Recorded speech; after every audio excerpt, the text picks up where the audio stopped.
पछतावा अतीत नहीं बदल सकता और चिंता भविष्य नहीं संवार सकती। इसलिए वर्तमान का आनंद लेना ही जीवन का सच्चा सुख है। हम सभी के जीवन में ऐसा वक्त आता है जब हम अपने पास्ट की गलतियों, असफलताओं या पछतावों में उलझ जाते हैं। लेकिन यदि हम अपने पास्ट को सीखने का माध्यम बनाएं और प्रेजेंट में पॉजिटिव सोच के साथ आगे बढ़ें तो हमारा फ्यूचर ब्राइट हो सकता है। नमस्कार मित्रों, मोटिवेशनल टीके बुक चैनल में आपका स्वागत है। मित्रों, हमें जीवन में सबसे पहली बात यह समझनी चाहिए कि पास्ट का काम केवल एक ही है, हमें सिखाना। जो बीत चुका है उसे बदला नहीं जा सकता, लेकिन उससे सीखा जरूर जा सकता है।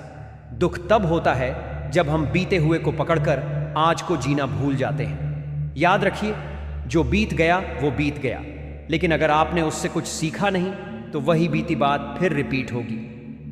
जिंदगी में कई बार हमारे साथ ऐसा होता है कि हम कुछ चाहते हैं और जीवन हमें कुछ और दे देता है और हमें वो चीज़ अच्छी नहीं लगती। लेकिन हम ये नहीं सोचते कि जो मिला है वो शायद हमारे पुण्य या हमारे नसीब अनुसार ही है। अगर हमारा पुण्य तेज है तो जो भी होगा अच्छे के लिए ही होगा, और अगर नहीं है तो चाहे हम जितना भी अच्छा प्रयास कर लें, परिणाम सुखद नहीं होगा। इसलिए जीवन में एक बहुत साधारण सी बात को समझना जरूरी है। जो चीज हमें जिंदगी दे रही है उसे स्वीकार करना सीखिए। आपको मैं एक उदाहरण से समझाता हूं। मान लीजिए, घर में पहले से एक बाइक है और अब दूसरी लेनी है। बेटे ने कहा कि उसे एक्टिवा चाहिए और पिता ने कहा कि होंडा लेना है। अब सवाल ये नहीं है कि कौन सी गाड़ी बेहतर है, सवाल यह है उसके भाग्य में क्या है। अगर उसके नसीब में होंडा है और वो एक्टिवा के पीछे भागेगा तो न होंडा का आनंद ले पाएगा और न ही जीवन की शांति पा सकेगा। जो चीज आपके जीवन में सहज रूप से आ रही है उसे अपनाइए। जो आप चाहते हैं वो जरूरी नहीं कि आपके लिए योग्य हो, लेकिन जो मिल रहा है वो शायद जीवन का संदेश है कि यही तुम्हारे लिए अभी उपयुक्त है। हर मोड़ पर जीवन हमें कुछ सिखाने आता है, लेकिन समस्या तब शुरू होती है जब हम सीखने के बजाय दोष देने लगते हैं। सिस्टम को, लोगों को, परिस्थिति को। एक आदमी गाड़ी चला रहा था और एक्सीडेंट हो गया। उसने दोष दिया ब्रेकर को, गड्ढे को, दूसरी गाड़ी को, लेकिन ये नहीं सोचा कि गाड़ी तो वह भी चला रहा था। कहीं ना कहीं कोई चूक उससे भी हुई होगी। यही जिंदगी का एजुकेशन है। कई जगह कुछ बातों की माफी मांगनी होती है और कई जगह कुछ बातों को नजरअंदाज करना होता है। एक मेरे दोस्त का आपको अनुभव सुनाता हूं। वो अपनी गाड़ी से जा रहा था। एक लड़की तेजी से साइड से निकली और उसका साइड स्टैंड मेरे दोस्त के गाड़ी में फंस गया। लड़की गिर गई, लेकिन गलती उस लड़की की थी। फिर भी उसने कहा कि गलती लड़के की है। दोस्त रुका, मदद की, लेकिन बात उसके ही खिलाफ चली गई। 1 महीने बाद हम सभी दोस्त खुले जीप में कहीं जा रहे थे। सामने से एक लड़की बीच सड़क पर गाड़ी चला रही थी। मैंने कहा, भाई गाड़ी किनारे लगाओ, ये जो आगे से आ रही है फ्लाइट जैसे रफ्तार वाली, जो कहीं भी लैंड कर सकती है। हम रुक गए और फिर वही हुआ, वो लड़की सीधे हमारी गाड़ी से टकरा गई। लेकिन इस बार हमने पिछली घटना से सीखा था। रुकने का मतलब था खुद को मुसीबत में डालना।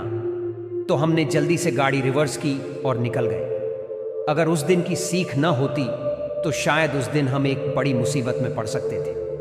सीखने की सबसे बड़ी बात यही है, जो हो चुका है उसे रोने के लिए मत इस्तेमाल करो, उसे सुधार के लिए इस्तेमाल करो। जो बीत गया है वो रोने के लिए नहीं है, सीखने के लिए है। कभी आपने किसी की मदद की, किसी दोस्त को पैसे दिए और बाद में उसने आपको पहचानने से इनकार कर दिया। अब क्या करें? रोएं? नहीं, अब सतर्क हो जाए। आगे ऐसी स्थिति फिर ना आए। ये गलती हम वापस रिपीट नहीं करें। यही जीवन से हमें सीखना है। जीवन में अगर आपको सुखी रहना है तो या तो किसी और की गलती से सीखो या अपनी गलती से सीखो, लेकिन सीखना जरूरी है, वरना दुखी रहोगे। अब हम बात करते हैं लक्ष्य की। हर दिन एक लक्ष्य बनाओ। जैसा आप स्नैप्स भेजने का टारगेट बनाते हो, वैसा ही जीवन का भी बनाओ। रोज सुबह तय करो, आज का मेरा एक गोल है जो पूरा किए बिना नहीं सोऊंगा। चाहे पढ़ाई हो, व्यापार हो, मंदिर जाना हो, सेवा हो, कोई भी गोल, पर गोल जरूर हो। अगर आप ये लक्ष्य प्रक्रिया लगातार 50 दिन कर लेते हो तो आपकी जिंदगी एक आम व्यक्ति से कहीं ऊपर उठ जाएगी। और अगर 1 साल तक कर लिया तो आपके गांव या शहर में आप सबसे आगे नजर आओगे, क्योंकि आपने खुद को 10 साल आगे पहुंचा दिया होगा। लेकिन क्या होता है, जैसे ही कोई चीज शुरू करते हैं तो हमें जीवन में कोई ना कोई ऐसा मिल ही जाता है और वो कहता है बहुत कठिन है, नहीं होगा, मैंने भी किया था, नहीं हुआ, और हम पीछे हट जाते हैं। यही हमारी सबसे बड़ी हार होती है। हमेशा याद रखो, जो पास्ट है वो सिर्फ स्टडी के लिए है, दुख के लिए नहीं। पास्ट को लेकर रोते रहोगे तो आगे नहीं बढ़ पाओगे। सांप सीढ़ी का गेम खेला है कभी आपने? आखिरी स्टेप पर पहुंचकर भी अगर सांप मिल जाए तो वापस नीचे। वैसे ही जिंदगी में भी अगर आप पास्ट की गलतियों को पकड़कर बैठे रहोगे तो वो सांप बनकर तुम्हें नीचे गिरा देगा। आपको और एक बच्चे का उदाहरण बताता हूं। एक बच्चा कॉम्पिटिटिव एग्जाम की तैयारी कर रहा है और किसी ने उसे बोल तू तो 9th में फेल हुआ था। इससे क्या होगा? उसका कॉन्फिडेंस काम हो जाएगा। यही होता है, लोग आपकी पुरानी गलती पकड़ लेते हैं और उसे वर्तमान में खींच लाते हैं। लेकिन सवाल यह है कि क्या आपने खुद उस गलती से कुछ सीखा? आप तभी सफल हो पाओगे जब आपके ऊपर आपका पास्ट हावी नहीं होगा। सफलता की पहली शर्त है अपने अतीत को, पास्ट को पढ़ाई बना लो। पास्ट को बोझ मत बनने दो।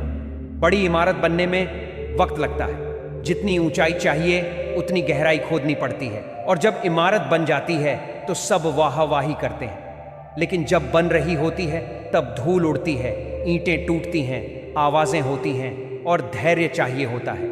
आपको अकेले सफल होना होगा। सफलता मिलने के बाद सब साथ आएंगे। तो याद रखो, जो हो चुका है उसे बदला नहीं जा सकता, लेकिन उससे सीखा जाए तो आने वाला कल बदला जा सकता है। और जो सीखता है वही जीतता है। पास्ट को पीछे छोड़ें, प्रेजेंट में जिएं और अपने फ्यूचर को संवारें। हर दिन एक नया अवसर है, उसे पूरी तरह जिएं। अगर आपको यह वीडियो पसंद आया हो तो लाइक करें, शेयर करें और हमारे चैनल को सब्सक्राइब करें। हमसे जुड़े रहने के लिए धन्यवाद। अधिक प्रेरणादायक वीडियो के लिए हमारे चैनल मोटिवेशनल टीके बुक को सब्सक्राइब करें। अगली बार फिर मिलेंगे एक नई कहानी के साथ। तब तक के लिए खुद पर विश्वास रखें और आगे बढ़ते रहें।